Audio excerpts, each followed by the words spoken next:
Hai, Assalamualaikum, selamat petang guys. So hari ni dia nak review kepada anda satu unit Mercedes-Benz CLA 250 4MATIC guys. Okay, yang ni baru sampai dekat kita punya showroom tahun 2021 CLA 250. Okay, ada sunroof dekat atas ni, ada ambient light, lepas tu full leather. Yang ni boleh tengok, jom tengok dia punya belakang dia guys.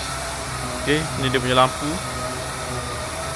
belakang CLA 250 4MATIC Plus. Yang ni body type dia jenis sedan coupe. Okay, so yang mana nak cari CLA 250 boleh contact Din. Kita ada warna putih dan banyak unit yang lain lagi dah sold lah. Antara yang ni je yang open. Okay, ni atas dia sunroof. Okay, panoramic sliding roof, boleh buka sampai ke belakang.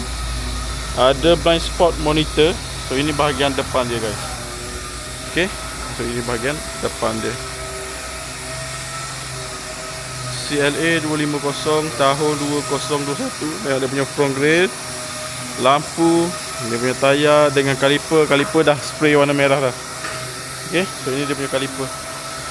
Kaliper dah color warna merah guys. Okay, ini bahagian depan dia. Tengok bahagian depan dia.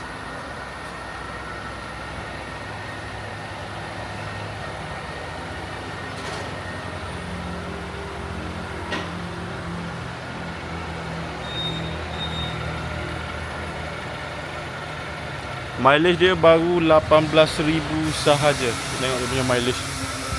Okey, tengok dia punya mileage.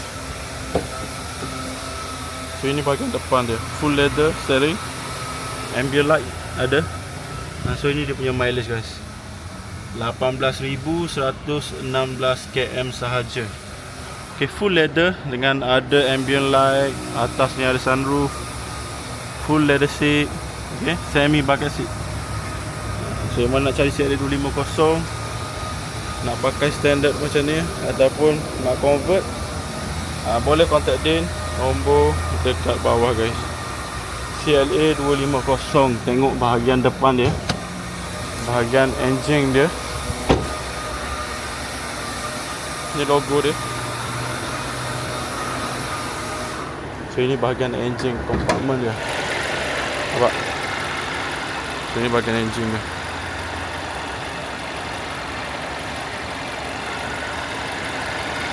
Ini nombor chassis. Chassis dia.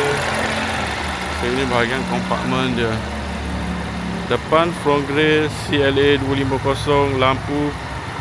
Nampak lampu 3 LED depan dia. Dan ini dia punya bonnet dia. Boleh tengok bahagian depan dia. Hood dia, condition memang tip-top lah. Yang ni Japan spec. So yang mana kata peminat dengan CLA 250, boleh contact Din. Nampak ni belakang dia. Okay, boleh contact Din, boleh buat appointment datang ke showroom guys. Okay, boleh PM, nanti kita send full detail berserta gambar lah. CLA 250. Okay, CLA 250 memang berebut guys. Okay, stok dia tak banyak.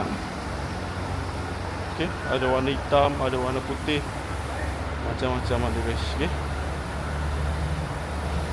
ataupun kalau korang bajet lebih boleh ambil CLA 35.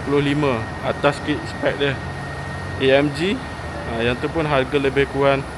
Yang ni je tambah sikit je. Okey, ni CLA 250 4MATIC Plus tahun 2021 guys.